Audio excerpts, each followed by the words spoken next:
vamos a comenzar esta segunda mesa de esta mañana de trabajo. Yo quiero agradecer a los analistas convocantes la invitación, a Benjamín Dom, Norberto Ferreira, Isidoro Beg. Para mí es un gusto estar acá, coordinar esta mesa de prestigiosos analistas, a los que en un minuto voy a presentar. Y quiero comenzar con una pregunta que me hago, por el eco de las palabras vertidas en los encuentros anteriores del retorno a Lacan, que es ¿a qué se retorna?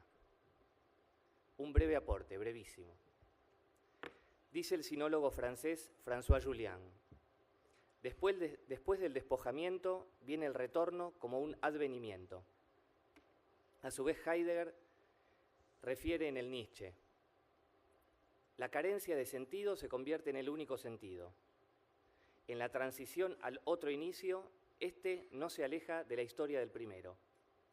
No niega lo ya sido, sino que retorna al fundamento del primer inicio. Y con este regreso asume otra consistencia.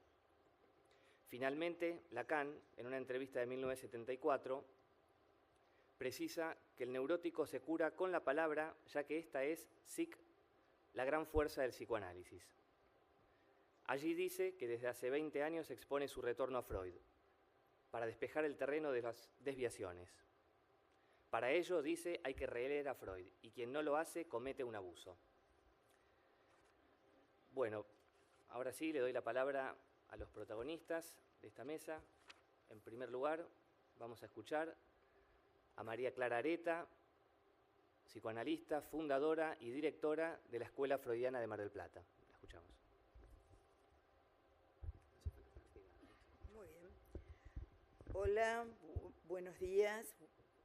Agradezco a los integrantes de Desde Buenos Aires Retorno Lacan, a Benjamín Dom, a Isidoro Beg y en especial a Norberto Ferreira, que me hizo llegar la invitación a participar de este panel. También agradezco a la gente de la escuela, a los miembros de la Escuela Freudiana de Mar del Plata, que han venido hasta acá, y también a otros psicoanalistas de Mar del Plata que no pertenecen a la escuela, hoy están aquí porque con ellos sostenemos la escena del psicoanálisis en otros lares. Bueno, mi trabajo se llama El psicoanálisis interpelado por el hoy. El primer subtítulo es corto, título, subtítulo, pero es corto. Lo que interpela es el objeto, no el gran otro. Freud interpeló, exigió explicaciones sobre los lapsus, los sueños y los síntomas de su época. Su mito de la caverna fue la garganta de Irma y la solución en forma de losung fue la orientación que guió su camino, el freudiano y el nuestro, el inconsciente. El gran deseo que sostiene el sueño de Freud en la inyección de Irma es el deseo freudiano de la interpretación. El psicoanálisis, primero con Freud y luego con Lacan, interpeló los modos del goce del sujeto de su época. Interpelar implica que el pedido de explicación se haga con autoridad y con derecho.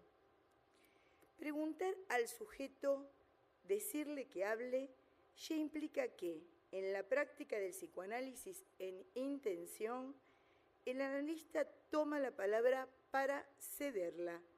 De ahí la enunciación de la regla fundamental, que pone en juego la asociación libre, que es sostenida por la variable ligada, tal como lo dice el texto de Norberto Ferreira, y al hablar de esta manera, pone el acto en acto el inconsciente. La posición del analista es no responder a la demanda de ese sujeto que le demanda a ser de gran otro, que le demanda ser el gran otro del conocimiento. De hecho, todas las autoayudas habidas y por haber se basan en la suposición de un gran otro del conocimiento, del todo saber, que ha aceptado ser eso, un gran otro, con diferentes versiones, claro, amo, maestro, sacerdote, médico, neurobiólogo, coaching o especialista en biodecodificación. La autoayuda siempre es la operación apoyada en la no castración del gran otro, que garantiza recíprocamente la unidad del sujeto. Los DSM son una muestra contundente de esto. La función del analista, en cambio, consiste en prestarse para que el analizante produzca el sujeto supuesto saber, pero sin el analista estacionarse en el lugar de sujeto supuesto saber y creérsela, como diríamos coloquialmente. Esto, el no estacionarse ahí en el sujeto supuesto saber, es para pasar a funcionar en el lugar de objeto A y producir la interpelación desde allí, desde la autoridad que da, no ya el padre, ni el amo, ni es la autoridad del maestro, ni la del médico, sino, ni más ni menos, que es la autoridad que da el objeto. Ese es el nuevo lazo social que Lacan ha formalizado para nosotros y para el psicoanálisis. La transferencia hace que la demanda vaya hacia el analista y la pulsión se ponga en manifiesto en el discurso. Y estas son las condiciones lógicas para que el inconsciente pueda producirse como discurso. Este modo, parece sencillo, de interpelar desde el lugar del objeto es el discurso del analista y es el nuevo lazo social al que llamamos psicoanálisis. Discurso que tiene una lógica propia. ¿Y por qué ha de tener el psicoanálisis una epistemología y una lógica propia? Porque es el único discurso que tiende a su deposición. Otro pequeño subtítulo. Lacanianos con Freud y lacanianos contra Freud. No alcanza, me parece, solo tomar lo dicho por Lacan en Caracas, sean ustedes lacanianos si quieren, yo soy freudiano, para cerrar el debate que sigue produciéndose. ¿Es la práctica del psicoanálisis freudiana? ¿Es la práctica del análisis lacaniana?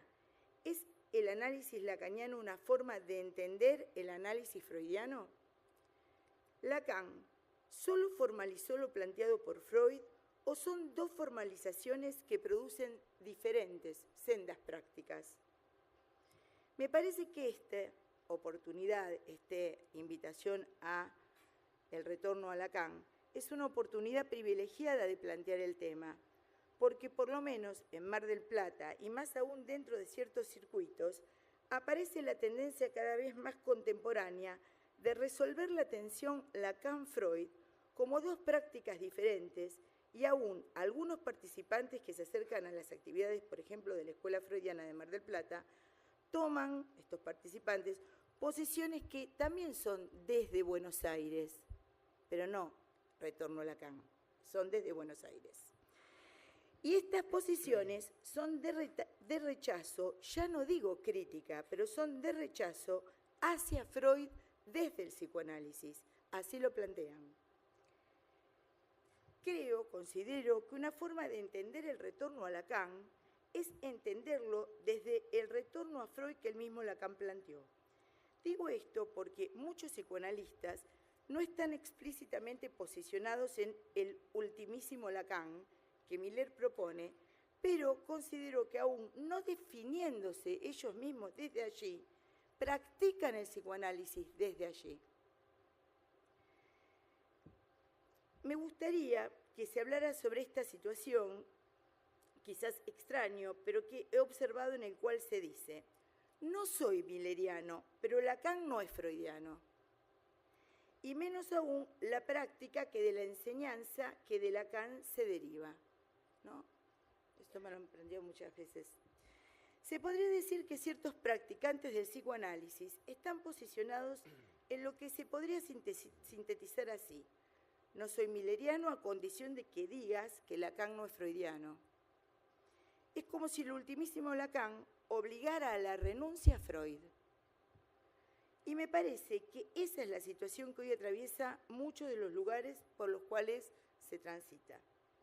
Considero, y lo he dicho en otras oportunidades, que no se produce el mismo efecto en la formación de analistas y luego en su práctica al trabajar, por ejemplo, el Seminario 22, el RCI, sin haber trabajado inhibición, síntoma y angustia. No es el mismo efecto que se produce si leemos las fórmulas de la sexuación sin haber leído la organización genital infantil. Es deficitaria la teoría de los goces sin el trabajo de Pegan a un niño o el problema económico del masoquismo. Parafraseando a Freud, diría, hay algunas consecuencias prácticas de la diferencia de haber leído a Lacan con Freud y luego de haber leído a Freud desde Lacan, que de desanudar la enseñanza de Lacan de la de Freud. Una de esas consecuencias es la de generar un practicante del psicoanálisis puro efecto de corte, rechazando el inconsciente, verdaderos sesiones interruptus. Voy a tomar una breve reseña clínica. Una analizante que se hubo interesado en algunos momentos de su vida en la lectura de textos psicoanalíticos ha retomado el tratamiento luego de que fuera diagnosticada con un cáncer de mama. Ella toma con mucha convicción y entusiasmo un desarrollo artístico que viene desenvolviendo desde hace un tiempo, dándole a esa actividad una función reveladora de su verdadero interior, así lo dice, pues mediante esa práctica artística siente, mucho mejor que con las palabras, la expresión del inconsciente. Dice, en la realización de tal acto artístico encuentro mi verdad, mi inconsciente. Las privaciones económicas han sido el primer cáncer con el que se tuvo que enfrentar esta paciente desde su niñez. En una sesión conviene decir que su madre, mujer que ha sufrido grandes penurias económicas durante toda su vida y descompensaciones psiquiátricas en varias oportunidades, se le ha resuelto los inconvenientes administrativos y de sucesión que durante años tuvo sobre una propiedad que ahora puede vender, que es del abuelo del analizante. Ahora, resueltos las múltiples dificultades, especies de embargos que sobre la propiedad caían, el bien podría liberarse y venderse, lo cual implicaría llegar a morigerar en parte la difícil situación económica, financiera, personal e histórica por la que atraviesa la madre de la paciente y de la cual ella misma ha sufrido consecuencias de privación toda su vida. La madre ha expresado su intención de repartir, donar esa parte del dinero entre sus hijos, pero la hija declara, porque ese fue su tono en sesión, que lo que se haga con el dinero a ella no le importa, aunque este sea un momento difícil también para su economía, que le alivia que su madre deje de sufrir tanto por lo que fue un problema de siempre, ¿no? De toda la vida. Esto de siempre es importante. De toda la vida. Un verdadero, porque esto es ahora un resarcimiento económico en su histórico sufrimiento. Pero que ella no quiere saber nada del dinero que paguen por esa propiedad, que eso será de la mamá, que no importa la decisión de su mamá de compartir con los hijos la alegría del desembargo. Dice que piensa que es mejor que se lo den a algún abogado para que se lo guarde el dinero o que hagan lo que quieran, porque a ella le interesa el arte y no las cosas materiales. Se siente sorprendida cuando se le pregunta qué piensa sobre eso, sobre darle la plata a un abogado, sobre no aceptar el regalo de su mamá, algo bueno, algo benigno de su mamá. Y repite que a ella no le importa lo material. Entonces, lo que se le interpreta es algo así. Eso también es el inconsciente. El rechazo hacia su mamá. No solo de arte vive el inconsciente, porque considero que aceptar, reconocer que la madre solamente no está privada, sino está castrada y por eso tiene un deseo, el deseo de ceder algo a los hijos, era algo que era sustancial en ese momento de la dirección de la cura. A partir de eso, de esta interpretación, otra serie de asociaciones se abren en el tratamiento. Ahora bien, ¿cómo podría haberse abierto esta nueva etapa del tratamiento si no se hubiese tenido en cuenta la historia, los embargos, las idas y venidas de la infancia del sujeto?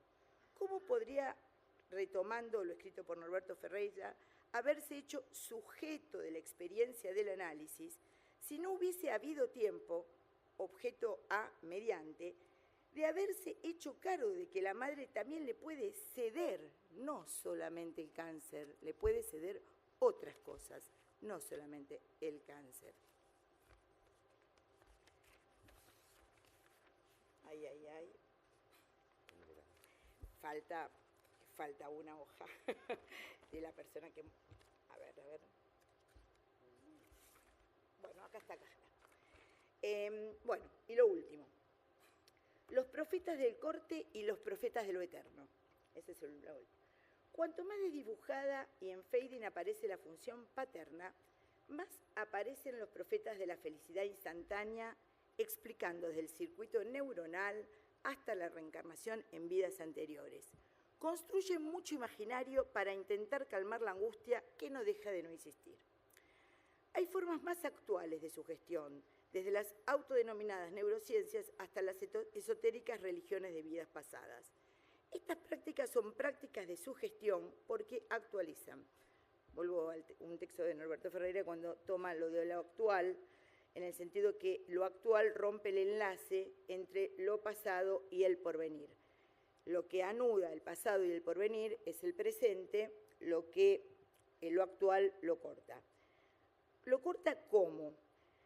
Al desenlazar se pierde perspectiva, porque el anudamiento es lo que permite estar en la perspectiva del discurso y aparece un fenómeno del cual se puede decir lo que se dice. Actualmente pasa eso, digamos, ¿no? Muchas veces se puede decir lo que se dice, lo contrario a lo que se dice, y que se está ajeno en ese procedimiento a toda lógica que se le quiera encontrar. Reconozcamos que si del lado del esoterismo pseudocientífico los profetas del New Age hacen proliferar lo imaginario para sugestionar, no es menos doloso y también doloroso, que el corte que asestan los profetas que desde el campo del psicoanálisis anuncian la muerte del inconsciente. Tachar el inconsciente como discurso es poner en peligro la palabra que da existencia al sujeto como tal, per letra. El psicoanálisis, RSI, anuda por el lazo Triskel, que es el nudo, y por el lazo que son los 4 discursos. El psicoanálisis es la práctica en la cual lo real queda enlazado de una manera particular con lo imaginario y lo simbólico.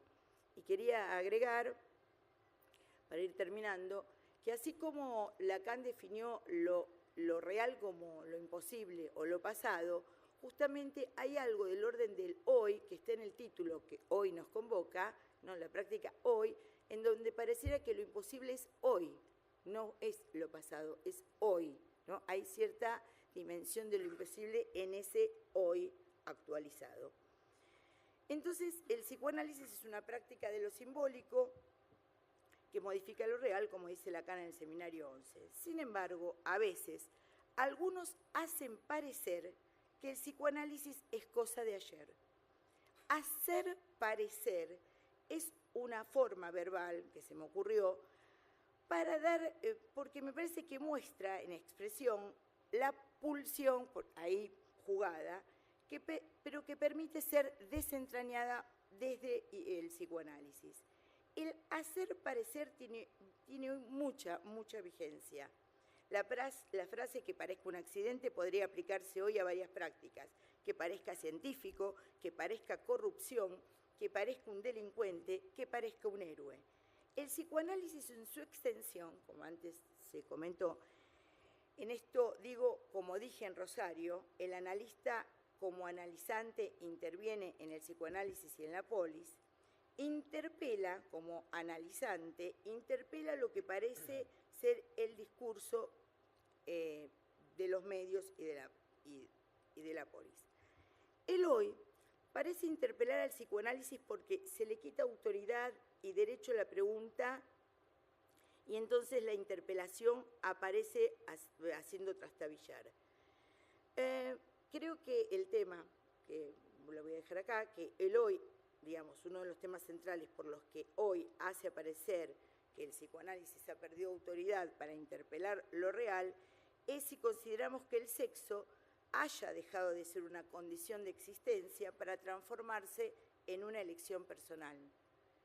Digo, hacer parecer que el sexo haya dejado de ser una condición de existencia para transformarse en una elección personal. Sin embargo, habría que considerar que las operaciones sobre el cuerpo orgánico, sobre los órganos, no impiden que las personas operadas sigan hablando, y de las operaciones en la lengua, en el discurso, nos ocupamos los psicoanalistas, o podemos llegar a ocuparnos los psicoanalistas, con la frase esta, bueno, que antes se habló y que también se trabajó en este texto, que es, bueno, diga lo que se le ocurre, hable. Gracias.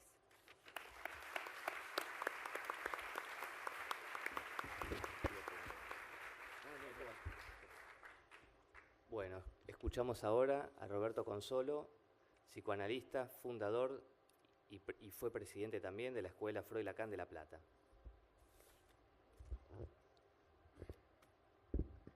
Bueno, buenos días. Quiero agradecer, vamos a empezar como corresponde, a Benjamín Dom, a Norberto Ferreira, a Isidoro Beck, muy especialmente a Isidoro Beck porque me hizo llegar la invitación, por este espacio, por sostener este espacio, que es de retorno a Lacan, que es una posición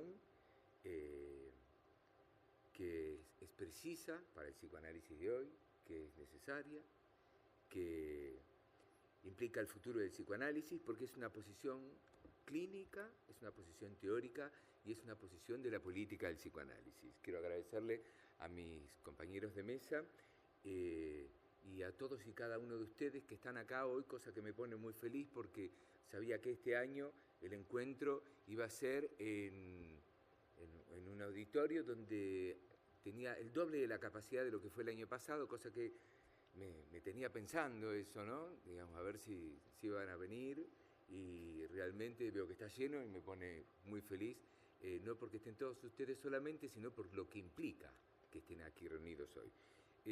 Voy a leerles un trabajo breve, o lo más breve que pueda, sobre la experiencia del análisis. La noción de experiencia está presente en la obra de Lacan de un modo casi abrumador. Prácticamente no hay seminario alguno donde no se pueda rastrear la idea de experiencia analítica o del psicoanálisis como experiencia.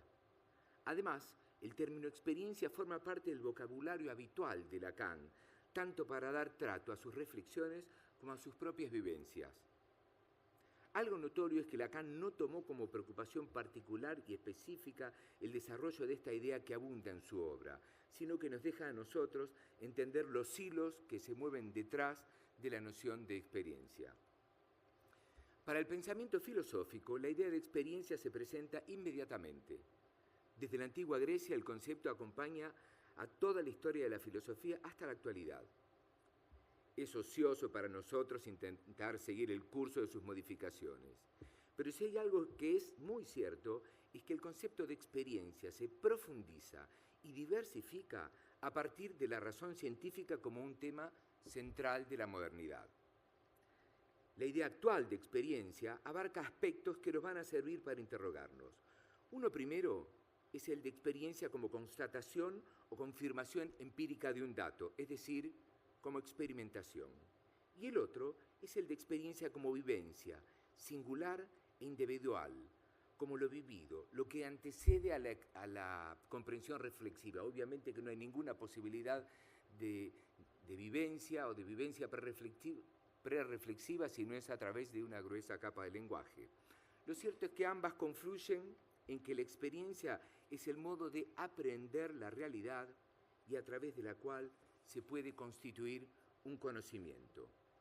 La primera pregunta que se nos presenta es de qué realidad se trataría en la experiencia analítica y cuál sería el conocimiento o el saber que ahí se produce.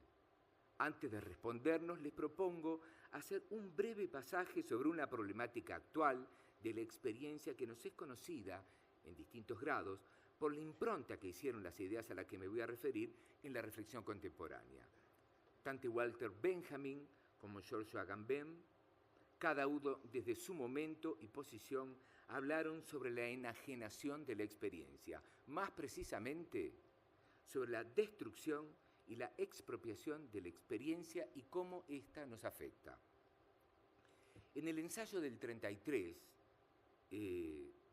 llamado Experiencia y Pobreza, Walter Benjamin plantea la pobreza como una característica fundamental de la cultura moderna, no solo en su aspecto material, en el sentido de cada vez son más los millones de pobres que pueblan nuestro planeta, sino también a la pobreza como una incapacidad espiritual, como algo que acompaña a la otra pero que por supuesto la excede. Es la pobreza como una gran incapacidad para tomar lo nuevo y lo singular que da la experiencia y convertirla en una oportunidad para crear. En este sentido se refiere a la pobreza de experiencias como a la falta de capacidad para narrar, por ejemplo, para comunicar y transmitir a los jóvenes lo que proviene de la experiencia, para sostenernos como seres históricos y singulares. Entonces plantea que el enorme desarrollo de la técnica produce experiencias que no dejan huellas ni memoria y transforman en innecesaria la autoridad de la palabra. Si pensamos en nuestros días cómo el avance tecnológico impacta sobre el valor de la palabra y el lazo social, este certero análisis parece casi una premonición. En esta misma dirección, otro pensador contemporáneo, Giorgio Agamben, a mi gusto mucho más radicalizado, en su escrito Infancia e Historia, llega a plantear que cualquier discurso sobre la experiencia hoy debe partir de la constatación, pero justamente de lo que ya no es realizable. Y entiende que en la insípida cotidianeidad de la vida urbana, no considera el psicoanálisis, por supuesto, cuando habla de la insípida cotidianeidad de la vida urbana, ya no queda casi nada de lo que podría traducirse en experiencia, por el hecho de que la experiencia pasa a estar fuera del hombre, porque es expulsada y expropiada, fíjense por qué, por el proyecto básico de la ciencia moderna. Aquí la experiencia queda reducida a una experimentación, como algo que intenta producir un conocimiento universal, organizado y controlado racionalmente, con la firme determinación de que el lenguaje pase a ser un mero objeto, un medio, un instrumento de comunicación, de conocimiento y sobre todo de poder. En este contexto, la idea de verdad queda adulterada y sustituida por la secuencia aséptica y ordenada de un protocolo científico y político. A partir de esta claridad que revela el proyecto de la razón científica, traducido al campo de la vida anímica o a nuestro campo por las terapias de la conducta, los psicofármacos, la genética, las neurociencias, los DSM y todos los etcétera que podamos agregarles, hablar de la experiencia del análisis tal como la estamos considerando ahora, por sí misma, pareciera convertirse en una bocanada de oxígeno para la subjetividad, ya que la experiencia analítica pone de manifiesto todo lo que el discurso epocal intenta sofocar. Pero también sabemos que no siempre es así, ya que en todas las casas se cuecen habas. Para el caso, voy a contarles un relato, podría decirse en el sentido laxo, una experiencia de lo cotidiano que puede aportar algo a nuestra reflexión de hoy. Estando en la casa de un amigo, por virtud de un encadenamiento de causas y consecuencias fortuitas, se dio un encuentro social donde concurrieron varios analistas de distintas instituciones y parroquias.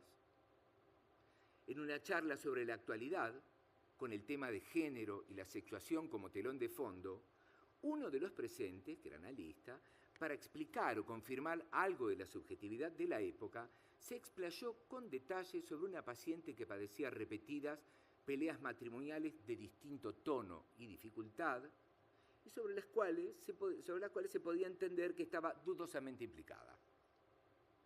La situación de conflicto matrimonial no se resolvía hasta que en un momento el analista relata que intervino del siguiente modo: usted tiene que separarse. Y a continuación cortó la sesión. Estos son los términos. En ese momento de la velada, los postres habían pasado hacía largo rato y los brindis continuaban. La noche estaba suelta y animada. Con la laxitud propia de una confianza recién constituida por la situación festiva y habilitado por el relato que era público, le pregunté, no sin cierta inocencia, por qué eso mismo que le había dicho a la paciente como una indicación, entre nosotros como una severa indicación, no se lo había planteado como una pregunta. ahora entre nosotros. Así, tal vez así, le daba la oportunidad a la paciente de interrogarse sobre qué la llevaba a participar o soportar repetidamente de esas peleas matrimoniales. Lo cierto es que mi pregunta, lo único que produjo fue dar inicio a una encendida defensa de su intervención que no admitía resquicio, comentario ni réplica alguna sobre la autoridad del analista. Y confieso que ya no estaba en mi ánimo hacérsela esa intervención, ni réplica, ni nada, no solo por la hora, sino por el tono y la certeza inabordable de esa convicción. En este breve acontecimiento que podemos apreciar la semblanza de una clínica muy conocida y que hace mucho no nos sorprende este tipo de clínica, ya que deviene de una política del psicoanálisis que no es ni la política del síntoma, ni el inconsciente como política, es decir, un lugar donde la castración, una política donde la castración como instancia de realización del sujeto no está en juego. Por eso Lacan aclaró en La dirección de la cura, y tuve que explicarlo casi escolarmente a los post-freudianos, que un analista debe dirigir la cura y no la vida del paciente, como explicitación mínima de una ética que debe guiar en cada cura a las intervenciones del analista. Lo cierto es que hoy es preciso retomar lo enseñado por Lacan para corregir las mismas viejas desviaciones de los que tal vez hoy ya no se consideren lacanianos, sino que se sientan post-lacanianos.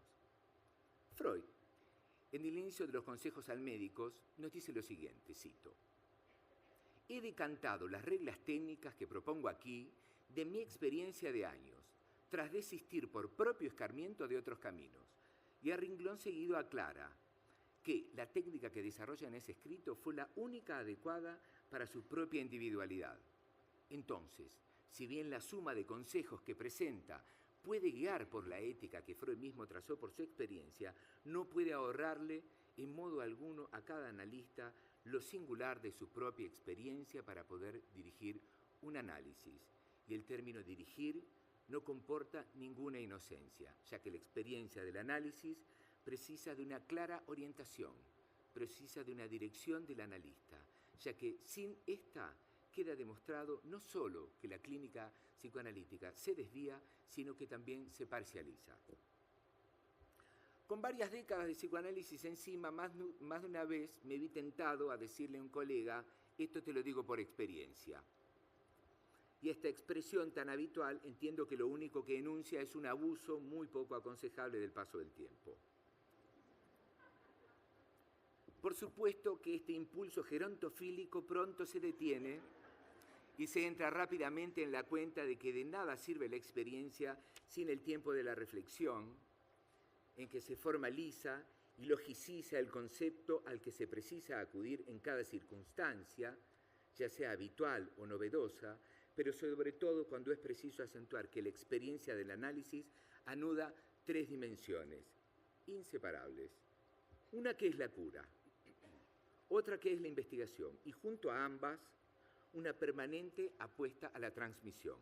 No fue en vano que Lacan nos haya propuesto que un analista debe ser al menos dos, y agrego, para que el psicoanálisis asuma su condición de praxis.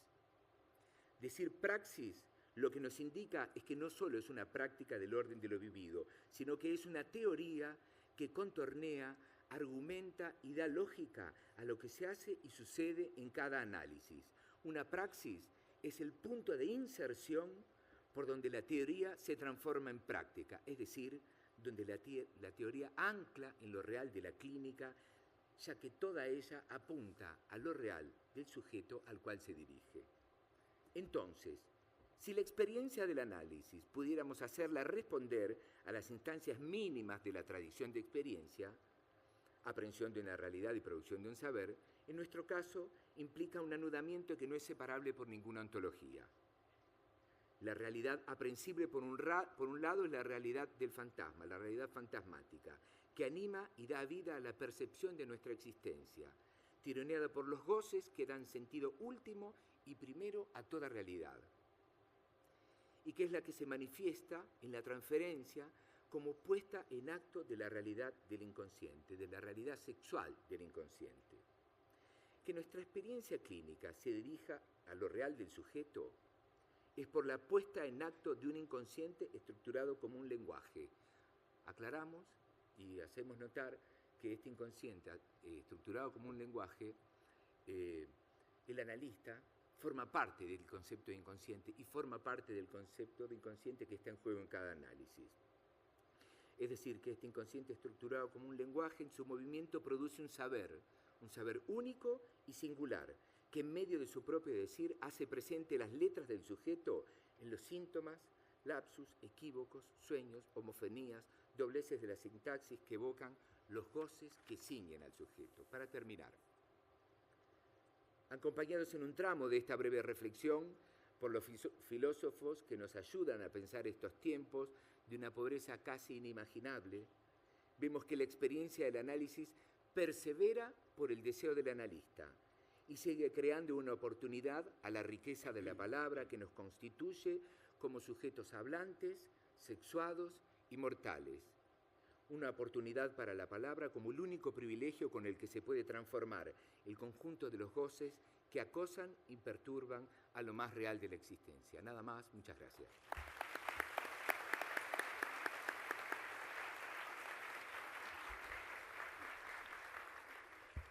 Bueno, escuchamos ahora a Osvaldo Couso, psicoanalista, analista, miembro de la Escuela Freudiana de Buenos Aires, de la que también fue presidente.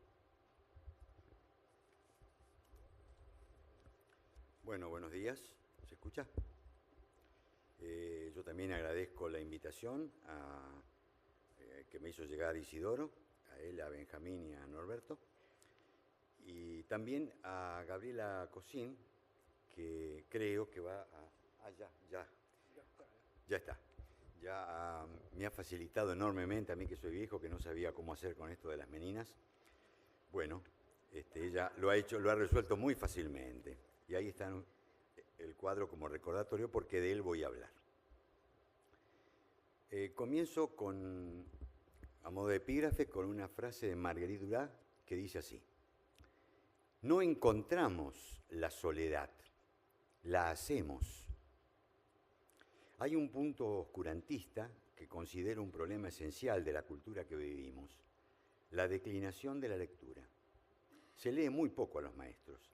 Lectura tanto en el plano más simple, el de recorrer lo escrito, el de acariciar los libros, como en un sentido más fuerte, escudriñar los textos, interrogarlos para poder entender otra cosa que el sentido aparente de lo dicho o el que una versión oficial intenta fijar como único. Me decía una amiga, ¿por qué voy a estudiar dos obras inmensas como las de Freud y Lacan si hay quien me las cuenta y me las explica de un modo fácil o accesible? Tuve que decirle que a mí de pequeño me encantaba cuando mis padres, y muchas veces una adorable abuelita, me contaban un cuentito por las noches. Para no hablar de los 3 Reyes Magos. No estaba nada mal, los cuentos me ayudaban a entregarme al sueño con las imágenes de simpáticos animalitos, héroes, aventuras, piratas y sobre todo bellas muchachas. Pero si bien podemos enojarnos un poco con Lacan cuando lo plantea, el psicoanálisis no promueve el dormir, sino el despertar. Aunque enseguida veremos que también ayudamos a crear una ilusión, esta no es sin el despertar. Los dos aspectos son esenciales. Así que prefiero que no me hagan el cuento, ni tampoco hacerlo, y como no creo demasiado en la crítica, porque pienso que puede engordar al criticado, lo que voy a hacer hoy es subrayar un momento en la obra de Lacan donde nos transmite una concepción de la posición del analista. Según la escritura de la que Lacan se sirve en cada momento de su obra, habrá diferentes concepciones de esta posición del analista. La que voy a tomar hoy es una de ellas, que considero esencial y que puede leerse en el estudio sobre las meninas de Velázquez. Lo que hizo posible tal estudio es el plano proyectivo que Lacan introdujo bajo su presentación como Cross-Cap en el seminario 9. El plano proyectivo implica un punto de fuga, el punto que no accede a la representación.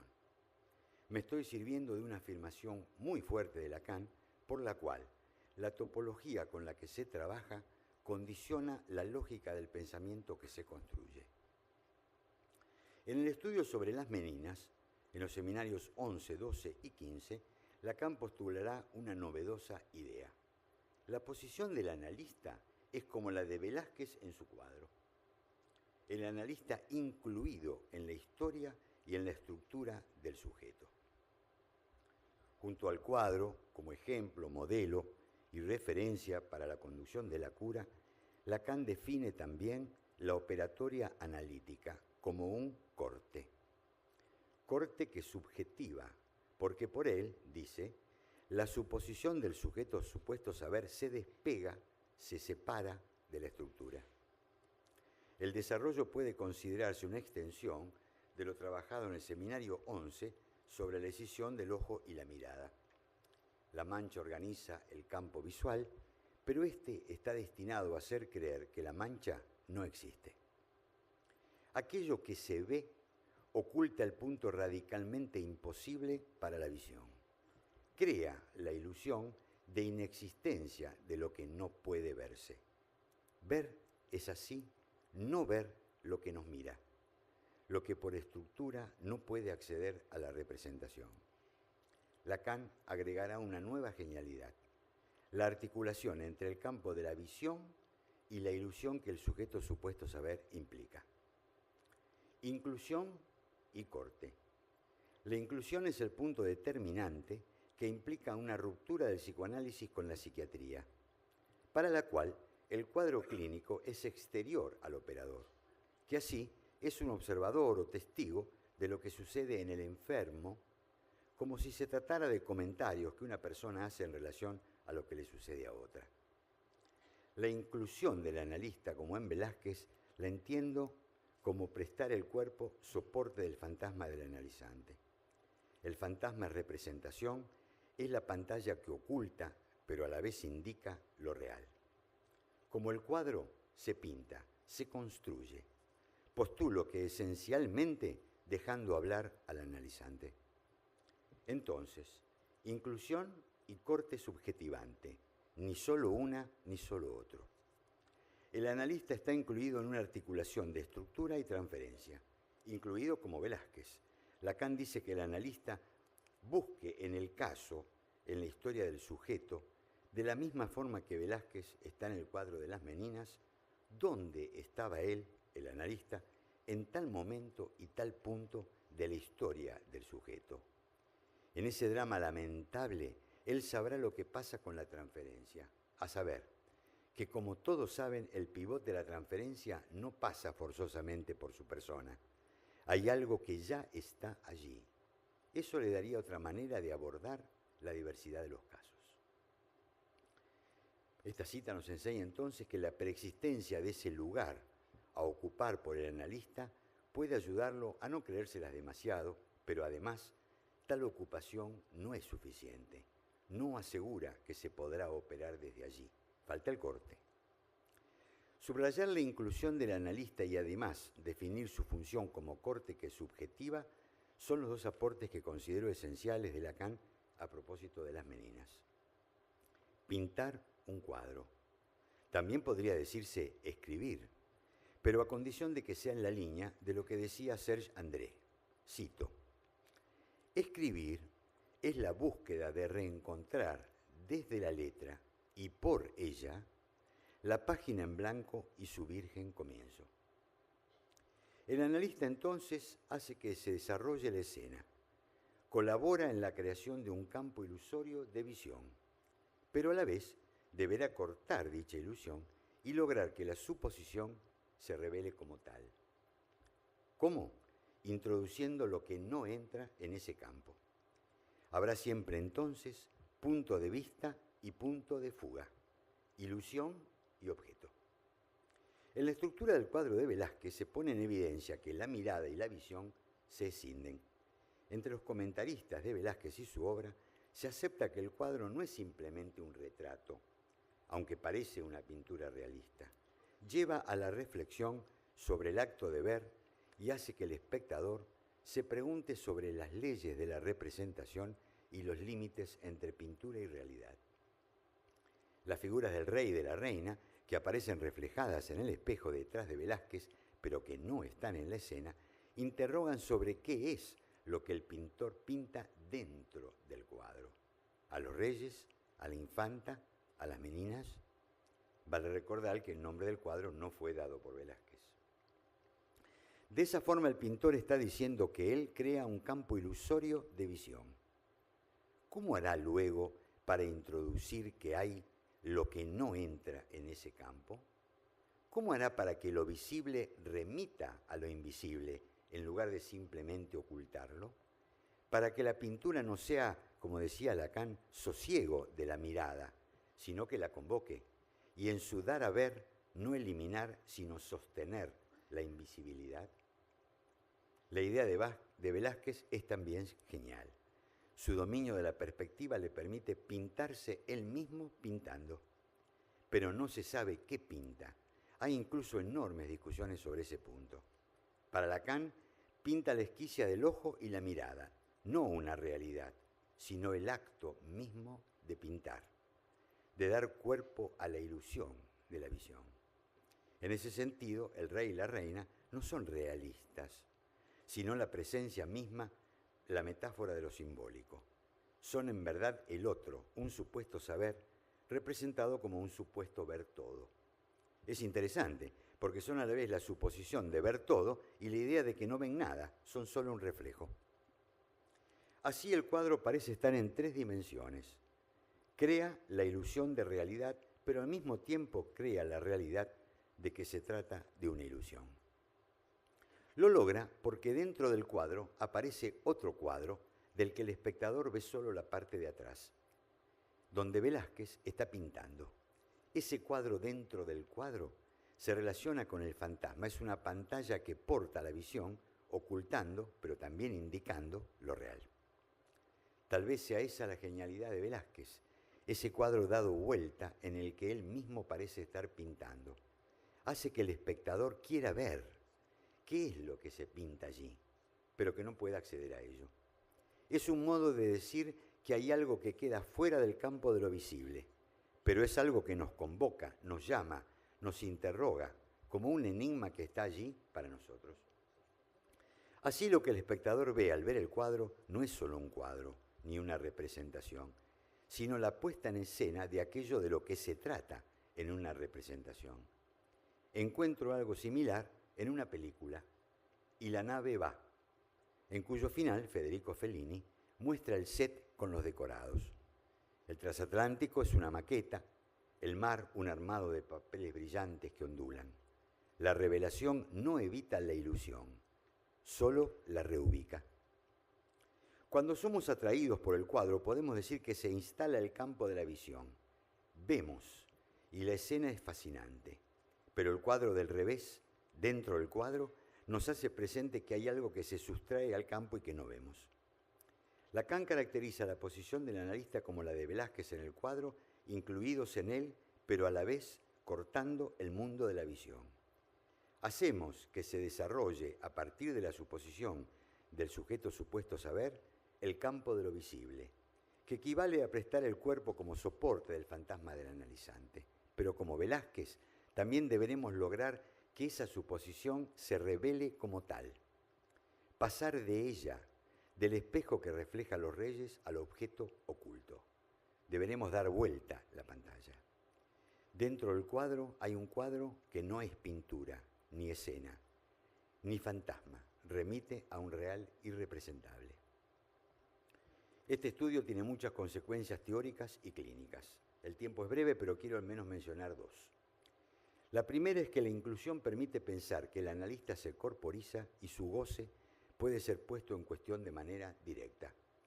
Lacan retoma así un desarrollo anterior, en el Seminario 11, donde estudiaba el riesgo de impostura y de empoderamiento que soportar y sostener el sujeto supuesto saber puede ser para un analista, dificultando el despliegue del deseo del analista. Bueno, tuvimos un ejemplo recién en lo que mencionaba Roberto, ¿no? La otra es que nos enseña que no hay exclusión entre lo que se ve y lo que no puede verse. Lo extiendo a la palabra y al silencio. Ya termino. Se trata de funciones esenciales que se entrelazan. No hay palabra que no pueda remitir al silencio. No hay silencio que pueda alcanzarse sin la palabra. Así, encuentro una notable confluencia entre psicoanálisis, el desarrollo de Lacan inspirado por Velázquez y un fragmento de un poema de Roberto Juarros con el que concluyo. Dice así: la palabra es el único pájaro que puede ser igual a su ausencia.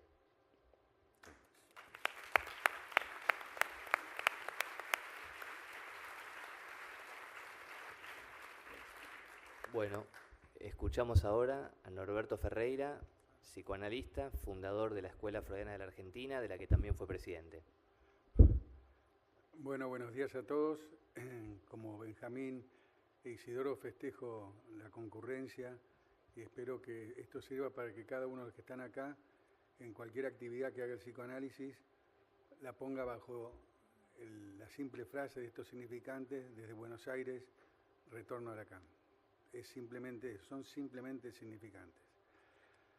También celebro que Benjamín hoy al hablar, no me acuerdo si cuando estaba solo y presentaba la actividad o el trabajo, o cuando empezó su trabajo, dijo: aquí estamos. Es evidente que esto no es extraño a Lacan, digo la manera de hablar, en el sentido que Lacan varias veces, en el seminario y también en algunos escritos que hay en la revista Skilliket, que era una revista de la Escuela Freudiana de París, dice, al empezar a hablar, ¿dónde estamos? Y la pregunta es, tanto en el análisis, en la transferencia, que puede hacerse un analista, más que ser o qué soy, etcétera, es ¿dónde estoy? Obviamente en la transferencia o lo que fuera. O ¿dónde estamos? Si se refiere al análisis mismo.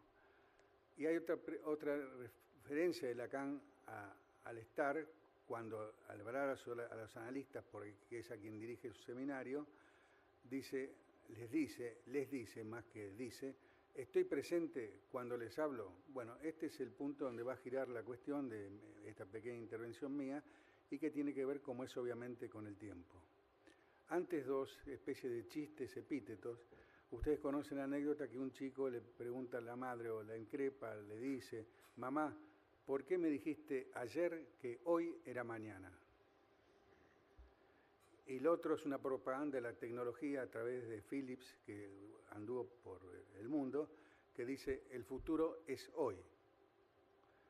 ¿Qué tiene que ver el psicoanálisis con esto? Uno y otro caso. En el primero, bueno, es obvio que es a la entrada del lenguaje y bueno, ahí estamos con esa mamá que nos dice esto y que no es una mentira, pero nos dice que ayer, que hoy era mañana, y cuando llega a hoy es hoy y no mañana. Bueno, eso no es una cuestión complicada de entender, pero no es la confusión, sino que esto es como se va a formar la entrada del niño en la langue. Ahora, hay otra frase de Lacan, del seminario, no me acuerdo, creo que Dupir, pero no me acuerdo bien exactamente, ustedes recordarán, que cuando habla de algunas frases esperadas o dichas por el analizante, que más que la cuestión letra a letra, está la enunciación de esa frase, y es la que dice, como una de las frases de un posible fin de análisis: es de mí de quien te hablo. Esto es muy importante porque me parece que está la estructura de lo que es el análisis, no solo que alguien hable, sino que llega un momento que pueda decir: es de mí de quien te hablo, donde este mí y este quien difieren y dan que alguien puede hablar sin hablar de sí mismo, pero sí hablar de sí, lui-même. Esto es de su él mismo. Este es importante porque el tiempo en el análisis está dado para hablar, pero la palabra o el hablar tiene su tiempo, y este tiempo no es extraño justamente a cada uno en el sentido que es muy singular, porque el tiempo lo construye uno cuando habla. En el sentido, cuando Lacan en Dupir dice el uno que habla habla en un tiempo que construye al estilo de la física cuántica, donde espacio y tiempo van conjuntos. Esto es muy importante porque el tiempo para hablar se construye en el análisis, cada analizante construye su tiempo si el analista lo deja. Lo deja no quiere decir si lo abandona, sino lo deja quiere decir que le da la posibilidad de hablar donde él ponga su espacio-tiempo. Es una cuestión de análisis del analista y de formación y de honestidad también, ¿por qué no? Es decir, bueno, hoy hasta acá. Pero hoy hasta acá quiere decir que es el punto donde se cruzan, digamos, en lo que el otro está diciendo, ese cruce entre significante y pulsión que hace que el otro exista y pueda seguir hablando. El otro es el que habla, que siempre es analizante. Pero, ¿está presente aquel que habla cuando nos habla? La transferencia, por Freud, digamos, y nos diría que está presente hasta cierto punto, porque le habla al costado, a la madre, al padre, y no le habla que está escuchando, eso es obvio, ¿no? Mucho tiempo del análisis es así, hasta que llegue eso, es de mí de quien te hablo, a ti, no a alguna imagen de la familiaridad constitutiva de alguien. Lo que es importante es cómo es eso que está presente. Alguien puede estar presente cuando habla si sabe, y hasta con su cuerpo, que algún día no va a estar más presente. Esto de no estar más presente es evidente que es la muerte, pero hay que diferenciar la muerte de la castración, porque la castración se construye cuando se habla. Es por eso que Lacan dice el inconsciente está en lo que se dice. Inconsciente y castración, en este sentido, son equivalentes. Es decir, que este presente, cuando hablo, lo construyo al hablar, siempre y cuando pueda acceder a ¿qué? A que estoy presente sabiendo que un día no voy a estar más presente. Pero esto no es una cuestión romántica, sino es una relación a lo real que para mí son nombrados por Freud magníficamente cuando habla sexo y muerte. En esta práctica que hacen algunos, digamos, y a veces pueden ser de un campo u otro, pero puede tocarlo uno mismo porque el psicoanálisis avanza con la resistencia de los analistas, en cualquier campo que esté, en cualquier parroquia, pero hay a veces donde la resistencia lo saca del psicoanálisis. Estamos hablando ya cuando, por ejemplo, en este tiempo que el analizante construye al hablar, el analista, digamos, lo marca con sus cortes que son necesarios, pueden justificarte topológicamente magníficamente y aplaudir, pero eso no sirve de mucho, porque la cuestión es que un corte implica cortar la eternidad y la universalidad que se crea cuando uno habla. Esto sí es poner a alguien presente cuando está hablando, en la medida en que el corte no es simplemente, como dice acá en el seminario 11, eso tú lo has dicho, sino que sin palabras se puede hacer que el otro no solo ha dicho, sino que estaba ahí cuando lo decía. En este sentido, este es un tiempo, digamos, donde no va sin el desciframiento que implica todo signo. La palabra del amo, o el significante amo, es un significante, es obvio, pero no es sino una fábrica de signos. Descifrar los signos es un tiempo más que necesario en el análisis. Que alguien corte, se habló acá, ¿no? Digamos, haga cortes o interrupción de la sesión, digamos, por cuestiones donde crea que lo real es el ínfimo minuto o momento que lo dice. Hay trabajos de esos grupos donde dicen, bueno, si es un minuto es justamente lo real. No saben nada de física ni, bueno, de psicoanálisis de ya. Pero lo que es importante es justamente que hay un tiempo que falta y ese tiempo que falta es un tiempo que es para descifrar. Esto lo que el analista da, la posibilidad de que haya un tiempo de descifrar ese signo en significante. Esto es básico. Pero ocurre que Lacan también, no me acuerdo, y le preguntaba a una compañera acá y no me sabía decir porque se olvida como yo, o al menos a su modo, sí que Lacan en radiofonía o televisión habla de una cuestión interesante que se llama falta el tiempo. Esto falta el tiempo no es una cuestión cronológica, no es que me falte el tiempo para terminar lo que digo, no es que me quede algo por decir, sino que la falta misma está hecha de tiempo, por esta relación al sexo y la muerte. En este sentido es importante porque esta falta del tiempo se puede experimentar en la experiencia de análisis cuando alguien al hablar está presente. No que le falte el tiempo porque se va a morir o porque le va a cortar la sesión, pero cuando está el que dirige el análisis, digamos, entre comillas, tiene su cargo de una posición totalmente de signo y de amo, el interrumpir o hacer los cortes para desarrollar la sugestión que es pura, porque no hay palabra. Es decir, que este tiempo de descifrar es necesario, pero para descifrar el analista tiene, como hoy se decía, que poder soportar, ser soporte, como en el sentido de la arquitectura, de llevar las cosas de un lado a otro. Puede decirse de un gran otro al otro. Es decir, en este sentido, si la falta está hecha de tiempo, no un tiempo que falta, sino que es la construcción misma de la falta es en este tiempo que es la cuarta dimensión, y es en la cual siempre está el nudo, ¿no es cierto? Y se deshace. Bueno, la cuestión es importante porque falta el tiempo es para mí la manera de decir de Lacan, que podemos hacer propia o no, podemos imitar o no, como, digamos, el modo más claro para mí lo que es un modo de decir de la castración, digamos, que es a la vez lo más concreto y lo más aparentemente abstracto. Pero el falta del tiempo quiere decir que la falta está hecha de tiempo. No que falte decir algo más, sino que yo hablo con la falta que siempre está hecha de tiempo. Como ustedes saben, el objeto A está hecho de falta. En este sentido, el objeto A, y es la posición donde se ubica el analista, mejor dicho, el analista se ubica en el lugar donde está el objeto A. No es, es el último que dice Lacan esto, no es ni el objeto A ni su semblante, solamente está ubicado en ese lugar donde va ese objeto en la dirección del análisis. En este sentido, ¿qué espera el analista al hacer hablar? Espera justamente el tiempo, dar el tiempo necesario al otro, y en esto no es que el analista domine el tiempo, sino que tiene que poder escuchar justamente esos lugares donde se cruzan la pulsión y el significante, donde algo resuena. Para esto hay una transformación que se hace en el análisis respecto de la pulsión, donde la pulsión, alguien que se ha analizado, como se dice vulgarmente, y lo tomamos, la pulsión para alguien ya no es una amenaza. Eso es un cambio de la pulsión luego del análisis. Pero ¿cómo decir las cosas si no hay tiempo para decirlas? Si el trauma y el poder son lo que imperan en la dirección de una determinada cura. Así como se le puede robar a un sujeto la falta, los padres a veces lo hacen sin querer o sin querer queriendo, al estilo del Chavo, el punto es justamente no robarle al otro ese momento donde construye su falta del tiempo. Y si la interrupción o el corte está dada por el capricho justamente de asegurar la posibilidad de una cuestión tanto de honorarios de mercado como de poder sobre el otro, digamos, esto ya no es el psicoanálisis.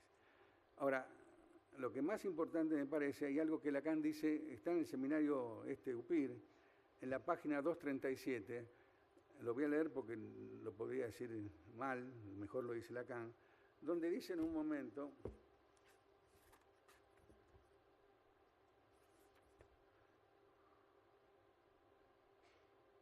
nada de diálogo, dije, es en el anexo del seminario que está en la página 240, nada de diálogo, es decir, que no hay este diálogo entre analista y analizante, excepto que este diálogo, ese nada de diálogo tiene su límite en la interpretación, porque la que se asegura como para el número lo real. Esto es muy importante, porque la interpretación justamente interrumpe el nada de diálogo, porque es el momento donde la interpretación, al descifrar, lo ubica al otro, está al presente cuando me habla en la transferencia.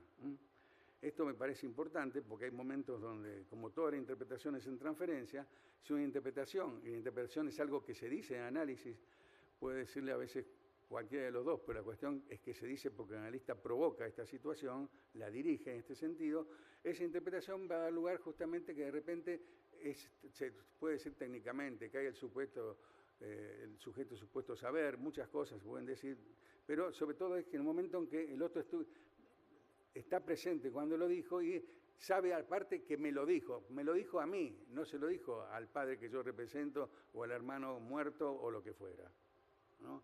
Me parece importante porque en ese momento dice, ahí se acabó el nada de diálogo, hay una relación de un otro a otro, de uno a otro, otro con minúscula. Esto es algo que se hace en análisis y me parece que en este sentido, si uno no da lugar a que el otro construya su falta del tiempo, es decir, su falta en el tiempo, que es hablando, digamos, en este sentido, que lo construye, este espacio-tiempo, digamos, no es que le roba solamente, sino que es lo que acá me parece es lo que llamaba en este sentido la estafa psicoanalítica. La estafa psicoanalítica coincide entonces con la posibilidad de que lo que se tramita siempre en el análisis, cuando esto ocurre como estafa, es que el otro existe. El otro no es que exista o no exista, el problema es cuando se encarna. Sabemos que el lenguaje es lo que nos determina y toda la estructura que viene con esto, pero el otro, Lacan dice mismo, no es el otro, pero bueno, él me dice 2 minutos, pero yo lo puedo tomar como el otro y sentirme mal. No me siento un poco mal, pero bueno, no importa. Lo que yo quiero decir claramente es que el otro, Lacan cuando dice, yo quiero deshacerme del otro, la letra A, pero si la tacho, aún la escribo. ¿Cómo hago? Bueno, este es el problema del psicoanálisis, que no es deshacerse del otro, sino en todo caso cuando el otro ya no se encarna en nadie. Es evidente que hay una soledad al final del análisis que tiene que ver con que el otro no existe. Es decir, que cuando hablo, aunque me dirija a alguien, siempre estoy solo. Bueno, nada más.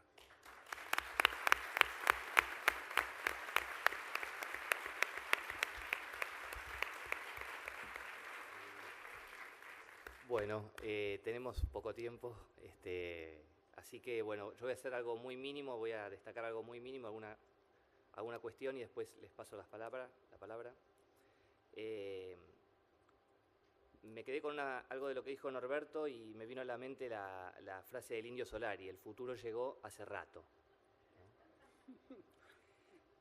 Después me evocó también la noción de timing, muy en desuso, quizás por su procedencia anglosajona, pero que también alude a el manejo del tiempo en la dirección de la cura, a la sensibilidad del analista para entender los tiempos de la intervención y la modulación de la transferencia.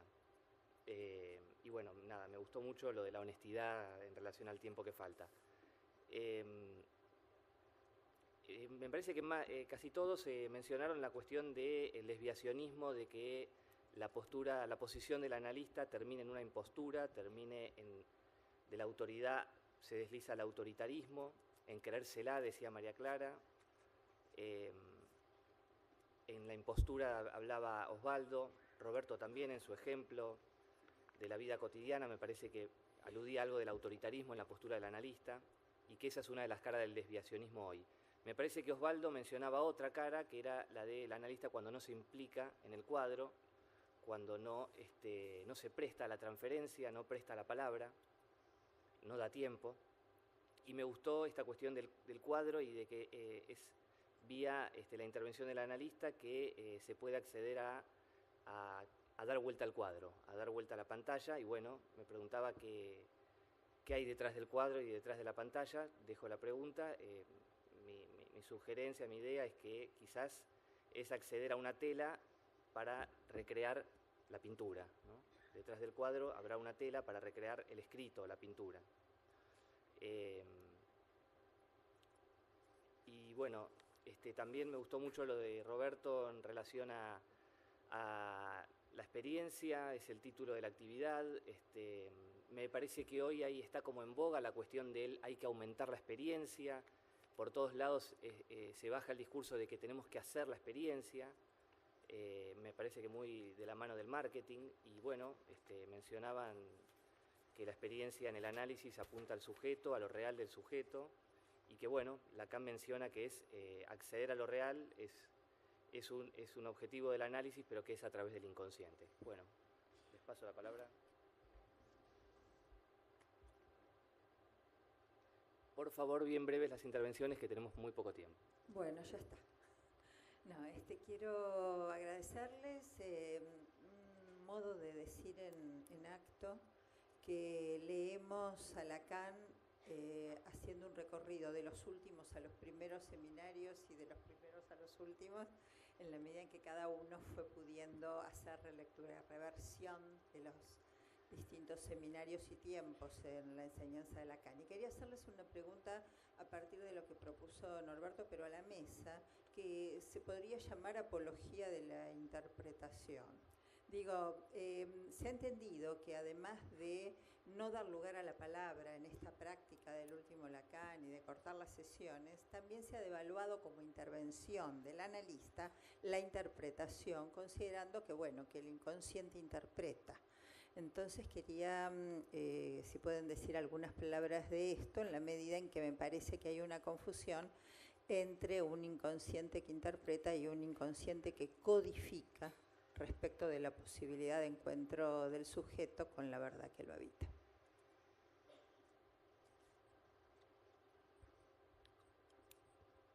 Hola, buen día. Diana Boronowski, y quiero agradecer no solamente a ustedes cuatro, sino a la mesa anterior. Y bueno, hay algo que es lo que me lleva a hacer una sola pregunta que me toma y me interesa mucho el tema que pusieron para esta convocatoria.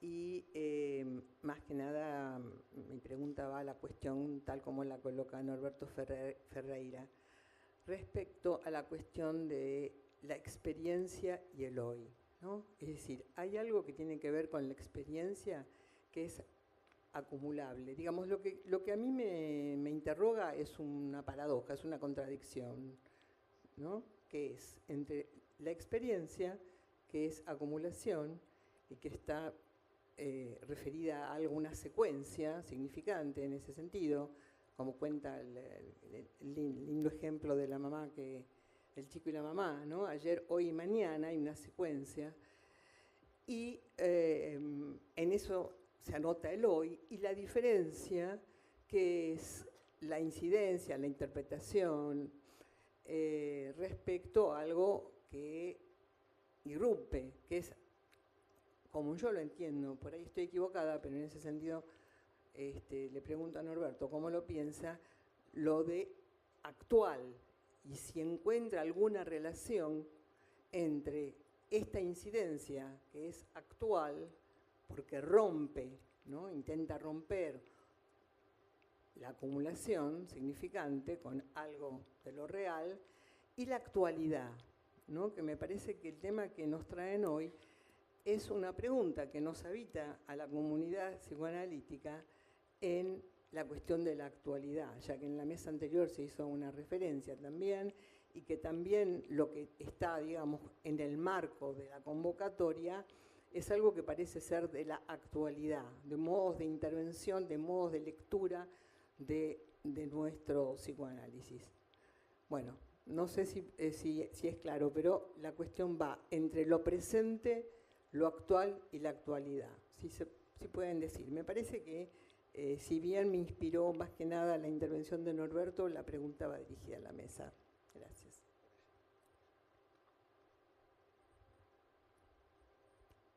Allá en la anteúltima. Levanta la mano porque si no...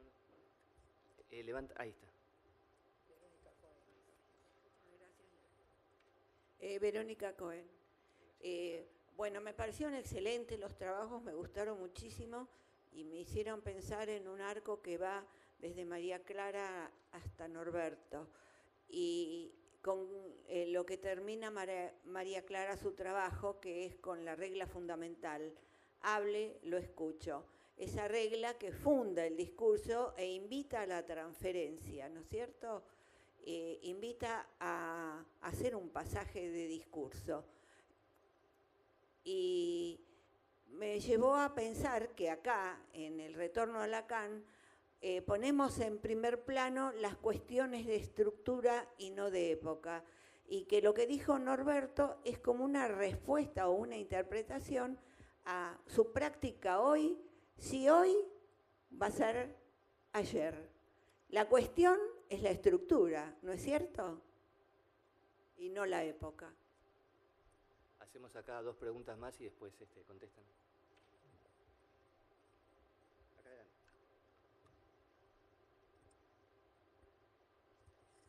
Sí, es un comentario.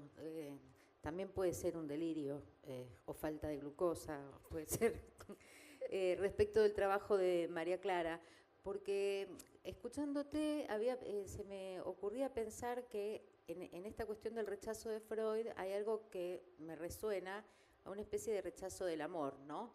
Porque escuchándote me daba como la sensación que tal vez era posible leer que hay algo de la alienación que se produce con Freud, es decir, que Freud convoca al amor, vamos a decir así, por la escritura, por la forma, ¿no? Mientras que Lacan es más de la separación, ¿no? Por eso digo que podría ser un delirio. Por lo tanto, digamos que la sola lectura de Lacan, ¿no? Sería como hasta el puro corte, ¿no? Bueno, era solamente para que me dijera si deliraba. Sí, Alicia Ruz, de la Escuela Freudiana de la Argentina. Les agradezco mucho, me han parecido muy interesantes los trabajos.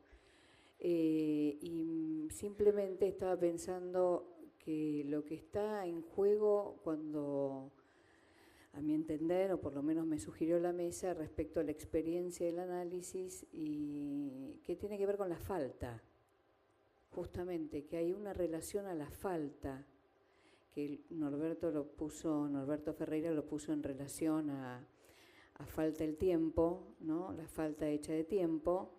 Ese es un modo, pero me parece justamente esta es la cuestión, que hay algo paradojal, porque efectivamente, si bien la experiencia se puede entender como algo acumulable, me parece que está tan en relación a la falta en nuestro discurso que horada esto, en realidad, y no es no contar con, es contar con la falta en relación a la experiencia.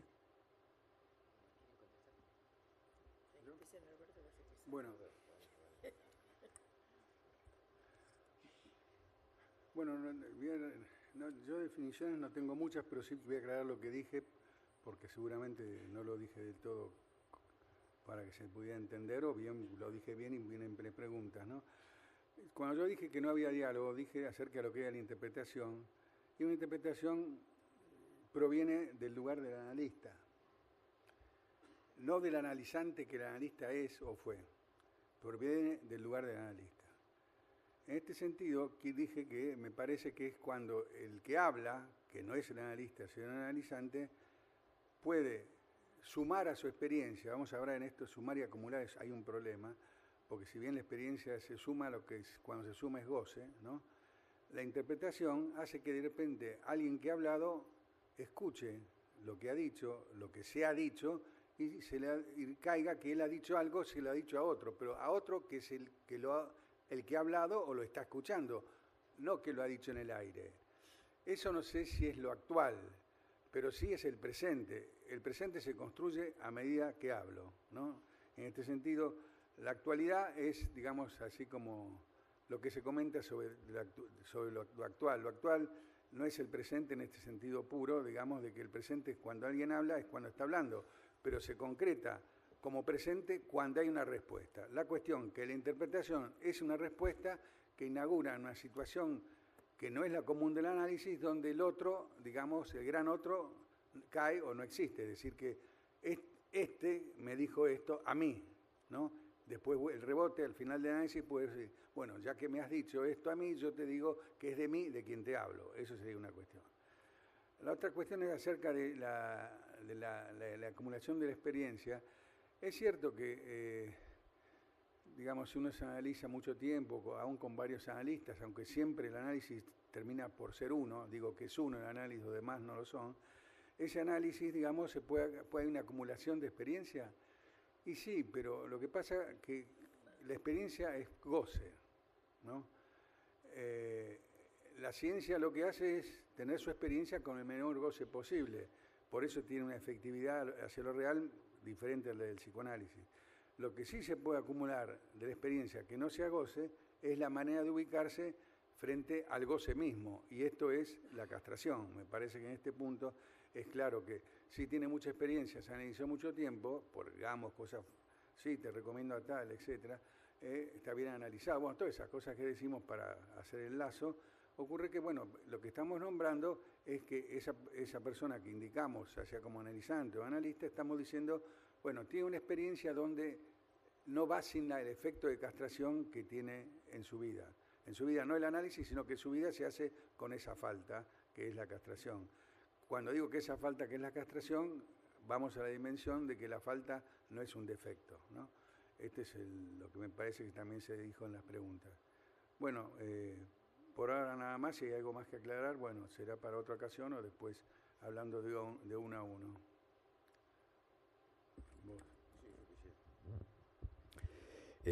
Sí, quería comentar algo con respecto a lo que se preguntó sobre la interpretación, porque me parece que es un tema muy delicado, efectivamente. Creo que hay corrientes actuales del lacanismo que consideran que la interpretación es una pérdida de tiempo, y van en contra de la interpretación. Yo pienso, el tema es largo, es complejo, porque en principio Lacan nunca abjuró de la interpretación. Hasta el último momento, en los últimos tramos de su obra, habló de interpretación, con dos adquisiciones que para mí son extraordinarias que hizo. Una es la que la vinculó con la poesía y otra con la de, no me acuerdo también si, como me pasa con Juan Norberto, no sé si radiofonía o en televisión, la que hace ola. Es decir, hay algo de la interpretación freudiana que Lacan cambia profundamente. Es decir, hay algo de verdad en que una interpretación con el modelo de hacer presente un contenido que estaba reprimido, eso es un problema porque va al sentido. Entonces me parece que la versión de Lacan de la interpretación cambia la interpretación en el sentido freudiano cuando dice tiene intención poética. Intención poética no quiere decir que no es poesía, que es intención poética, es decir, es efecto de sentido y de agujero, dice Lacan. ¿Por qué no es poesía? Porque la poesía mantiene una de las barreras, que es la belleza, y la interpretación no necesariamente. Bueno, muchas gracias por las preguntas. Pienso que vamos a hacer comentarios en la misma dirección respecto de la interpretación o de la muerte de la interpretación o de la apología de la interpretación, que recién preguntaba Álvaro, proviene de un texto que algunos conocerán, que es del Yerno, que vamos a llamarlo de este modo, que se llama Entonces, shh. Ese es el texto donde habla de la muerte de la interpretación, es decir, entonces silencio, es decir, que el analista se calle la boca, que no diga nada porque no tiene nada para decir. Y ahí es donde se plantea que el inconsciente se interpreta solo, y ahí es donde se plantea también a la palabra del analista como fenómeno elemental. Fíjense qué disparate, ¿no? Bueno, a partir de esto es donde deviene un montón de ideas respecto de la muerte de la interpretación. Por supuesto que el inconsciente interpreta. En eso estamos todos de acuerdo, que el inconsciente interpreta. Basta que alguien cuente un sueño y que cueste inclusive rápidamente sus asociaciones, la lectura que hace del sueño. El tema es que sin la intervención del analista, nada es eficaz para la dimensión del sujeto. Es decir, que el inconsciente puede interpretar todo lo que quiera, pero requiere del analista en la medida en que el analista forma parte del concepto de inconsciente para que haya algo que haga impacto en la subjetividad, en la economía de los goces. Respecto de la acumulación de experiencia, por un lado está la acumulación de experiencia que implica a la experiencia como experimentación y que proviene de la razón científica contemporánea, que es lo que dice Lacan, que es la expulsión, la forclusión del sujeto. Mientras que para el análisis, no sé si se puede pensar bajo la forma de una acumulación de experiencia, sino más bien lo que la experiencia produce como pérdida en el saber hacer, en la experiencia de la castración, es decir, cómo hacer, como decía Alicia, cómo hacer con la falta produce una ganancia para el sujeto. Hay una pregunta que se hizo en la mesa anterior y que a mí me parece que es muy valiosa y que toca a la pregunta sobre lo actual y sobre la actualidad, muy brevemente. La diferencia entre lo actual es justamente lo actual de la castración para cada cura, es decir, el tiempo del sujeto, y la actualidad tiene que ver con la realidad discursiva social, en la cual creo que es necesario que los psicoanalistas aceptemos el guante de producir una divulgación psicoanalítica, una divulgación del psicoanálisis que sea ética, y que no degrade lo más propio de la lógica del psicoanálisis. Pero la divulgación del psicoanálisis, Lacan dice en las conferencias en la Clark University que para que alguien consulte un análisis debe estar muy bien enterado de qué se trata, porque es muy poco confortable la experiencia del análisis. Los pacientes vuelven, porque tienen que estar enterados de que el análisis tiene efectos sobre el síntoma. De eso es algo de lo que nos tenemos que encargar nosotros, no solo entre analistas, sino justamente producir impacto en el discurso social. Bueno, muy brevemente, gracias por todas las intervenciones. Alba, a mí me parece que justamente la interpretación, que pensar en un inconsciente interpretante hace que la interpretación del analista en función del analista haga que esa interpretación haga corte. Para mí, interpretación, de cierta forma, justamente es que se produzca mediante la palabra algo de un corte que se venía estableciendo antes y ahí se logre algo nuevo. No puedo dejar de pensar eso no en oposición. Con respecto a lo que se planteaba del hoy, bueno, yo lo que propuse en el trabajo era esto del hoy como imposible, digamos, que y me parece que tiene que ver con lo que habían trabajado sobre lo actual. Verónica, yo coincido totalmente en esto de la estructura y no la época, ¿no? Hay cuestiones que son de estructura y su articulación con la época no dejan de considerarse como tales, estructurales. Y con respecto a lo que preguntó Clelia, me hizo pensar algo, que esto de rechazo a Freud como rechazo al amor, ¿no? Que me parece que lo que se rechaza cuando se rechaza a Freud es el amor de Lacan hacia la lectura de Freud, a pensar a Lacan, lector de Freud, y el amor de Lacan ha puesto en juego en la lectura que hace de Freud. Eso me hizo pensar lo que vos dijiste. Bueno, muchas gracias. Bueno, damos por concluir. No, damos. Bueno, retomamos la actividad a las 14:30 y ahora la actividad de beber una copa de vino y comer empanadas, ahí en el hall. En la mesa, no salió, ¿no?